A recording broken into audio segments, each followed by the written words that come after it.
बिंदिया बहू, सुरेखा बहू, दोनों जल्दी से खाना खा लो। अभी तक तुम दोनों को 2 बार खा लेना चाहिए था। अभी तुम दोनों बहुत नाजुक दौर से गुजर रही हो। तुमने खाने पीने का ख्याल रखा करो, माँ बनने वाली हो तुम। जी माँ जी, खा लेती हूँ। आप हमारी इतना चिंता मत किया करो। हम दोनों के बच्चे एकदम स्वस्थ हैं। वैसे सासू माँ, किस्मत तो इन दोनों की है जो आप परोस कर देती हैं। कोई नहीं, चिंता मत करो, तुम तीनों की बारी में भी ऐसे ही परोस कर दूंगी। गरीब द्रौपदी अपनी 5 बहुओं के साथ रहती है, जिसमें 2 बहू प्रेग्नेंट हैं। सबकी जिंदगी एक कच्चे गरीब से घर में खाते कमाते गुजर रही है। 5 बहू को पेड़ पौधों का बहुत ही लगाव है, इसलिए उन्होंने अपने आंगन में एक छोटी सी फूलों की बगिया बना रखी है और वहीं कई सारे केले का पेड़ भी लगा रखा है। तभी पड़ोसन मेनका आती है। अरे द्रौपदी, ओ द्रौपदी, घर में है क्या? हाँ, घर के अंदर हूँ मेनका बहन, आओ। अरे थोड़ी जल्दी में हूँ, तू बाहर ही आ जा या तो, और अपने 5 बहू में से किसी एक को भेज दे। केले के पत्ते चाहिए थे मुझको। तभी बड़ी और मझली बहू घर में से निकल कर आती हैं। उन्होंने लंबा घूंघट डाला होता है। कितने केले के पत्ते दे दूं काकी जी? 4-5 बड़े बड़े चौड़े चौड़े पत्ते तो दे ही देना। बहू, वो आज मैंने घर में सत्यनारायण भगवान की पूजा रखवाई है ना, तो उसी में चाहिए थे। फिर मैंने सोचा जब पड़ोस में केले का पेड़ है तो कहीं और क्यों जाना। जी बिल्कुल, अच्छा किया। अब तो मानसून का मौसम शुरू होने वाला है। देखिए कितनी सारी नई नई पचकियां आ रही हैं पत्तों में। वैसे जो भी कहो, द्रौपदी के भाग्य बड़े वारे न्यारे हैं जो उसको तुम जैसी 5 सर्वगुण संपन्न समझदार सुशील बहू मिली है, जो गरीबी में भी कितनी खुशी से रहती हैं। और तुम्हारा घर आंगन कितना महकता चहकता रहता है। इतनी सुंदर फुलवारी जो बना रखी है।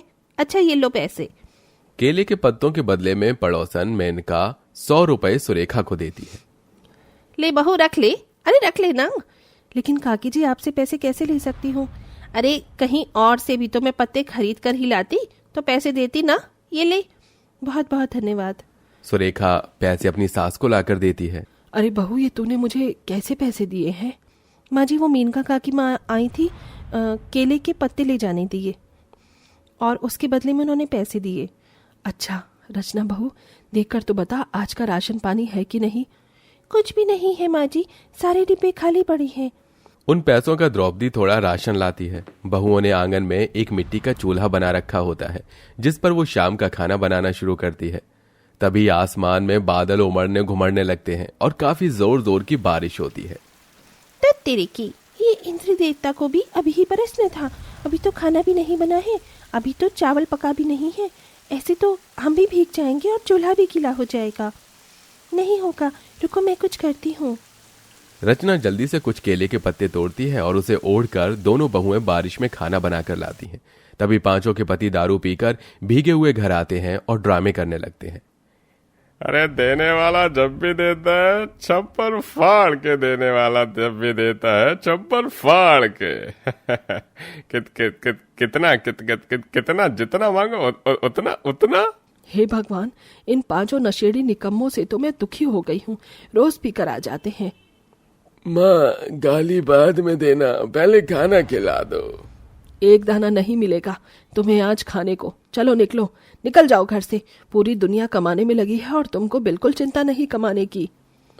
माँ, हमें क्या पड़ी है कमाने की, तुम हो ना हमारी पत्नियों को खिलाने के लिए। मदन जी, ये आप कैसी बातें कर रहे हैं? हम 5 आपकी पत्नी और आप हमारे पति।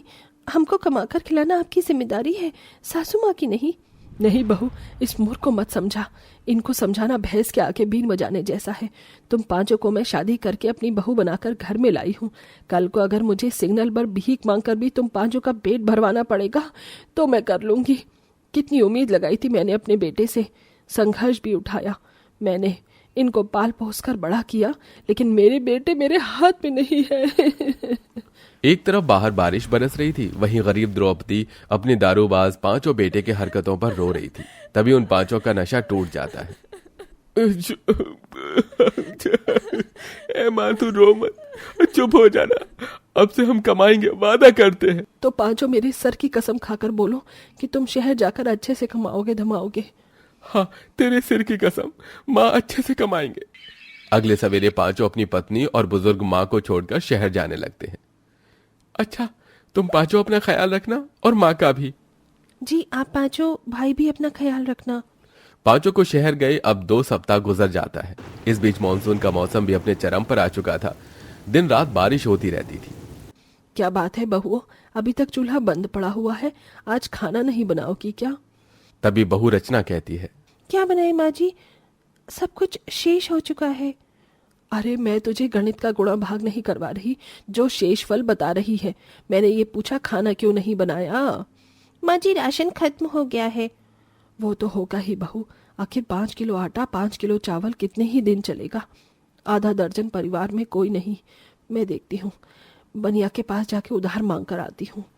बारिश में भीगते हुए सास बनिया की दुकान पर आती है। जयराम जी की लाला। अरे जयराम जी की काकी आ गई बुढ़िया उधार का खाने। आज तो मैं इसको बोल ही दूंगा। लाला जी थोड़ा राशन पानी दे दो। देखो काकी, एक तो बारिश के चलते मेरी दुकान पहले ही मंदी चल रही है, मैं उधार नहीं दूंगा। हाँ तुम चली जाओ। ऐसा मत बोलो लाला, बड़ी आस लगा कर आई हूँ। घर में मेरी 5 बहुएं भूखी बैठी हुई हैं, 2 पेट से हैं, थोड़ी दया कर लो। अरे जितने मर्जी टेसुए बहा लो, तुम्हारी दाल नहीं गलने वाली काकी। बेचारी गरीब बूढ़ी सास लाचार बेबस की तरह हाथ जोड़कर बरसात में भीगते हुए दुकान पर खड़ी रहती है, लेकिन पत्थर दिल बनिया उसे राशन पानी नहीं देता। इसी बात का मन में दुख लिए द्रौपदी घर चली आती है, जहां पूरी की पूरी छत जगह जगह से टपक रही थी। हे भगवान, हमारे घर की छत से तो जैसे झरना बह रहा है। 2 मिनट में बाल्टी भर जाती है। चंपा फेंक कर लाओ पानी। जी जेठानी जी। अरे बहू, एकदम से छत कैसे टपकने लगी? पता नहीं माँ जी, पहले एक तो बूंद टपक रही थी, लेकिन अब झरना बरस रहा है। ये तो होगा ही, 50 साल पुराना घर जो है, ये भी बाप दादाओं की मेहरबानी है, वरना तो हम बेसहारा ही होते। माँ जी अब ये छत ज्यादा दिन टिकेगी नहीं, एकदम पतली चादर हो गई है। बस जल्दी से हमारे पति शहर से कमा कर आ जाए, फिर छत पक्की कर लेंगे। तभी बरसात के साथ तूफान का एक जोरदार झटका आता है और दीमक की खाई खोखली हुई किवाड़ उखड़कर टूट जाती है और घर के दीवारों में दरारें आने लगती हैं। हे भगवान, अब तो मेरा दिल बैठ रहा है, कहीं बरसात में आज हमसे हमारा घर ना छिन जाए। देखते देखते रात हो जाती है और पांचों बहू अपनी सास के साथ बरसात में सोने का प्रयत्न करती हैं, लेकिन डर से सबकी नींद उड़ी हुई थी। तभी एक जोरदार बिजली चमचमाने के साथ चक्रवात तूफान आता है, जिससे छत उड़ जाती है और चारों दीवार भी टूटकर गिर जाती है। अब सब बिल्कुल बेघर हो चुकी थी, सभी की आंखों में आंसू थे। जिस बात का डर था वही हो गया, हमारा घर इस बरसात में उछड़ गया। अब हम कहाँ जाएंगे? हिम्मत से काम लो बिंदिया, तुम माँ बनने वाली हो, तुम डरोगी तो तुम्हारे पेट का बच्चा भी डरेगा।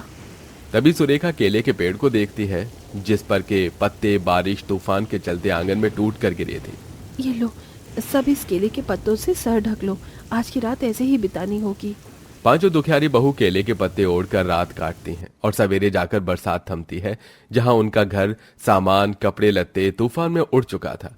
ऐसी दुर्दशा देखकर सास दुख से बोलती है, कितने परिश्रम से मैंने एक एक सामान, बर्तन, बिछौना तिनका तिनका करके जोड़ा था, कुछ नहीं बचा। माँ जी हम सबकी जान सही सलामत है, घर तो हम फिर बना लेंगे। मुंह फाड़ देने से घर नहीं बन जाता। चंपा जेठानी जी, हमारे पास खाने के पैसे नहीं, घर कहाँ से बनाएंगे, कहाँ से लाएंगे पैसे? पैसे की जरूरत नहीं पड़ेगी, हम पांचों बहू चाहे तो केले के पत्तों का घर बना सकते हैं। जब हमारे पुरखों के जमाने में ऐसे पक्के घर नहीं हुआ करते थे, तब वो लोग भी तो घास फूस, मिट्टी और पत्तों के घर में ही रहते थे। बाकी चारों बहू को भी चंपा का आइडिया अच्छा लगता है। ये अच्छा है, बारिश में भीगने से अच्छा हम अपना केले के पत्तों का घर तैयार कर लेते हैं, और इस मिट्टी में बहुत सारी साबुत ईंट दबी हुई है, उनका इस्तेमाल भी कर लेंगे।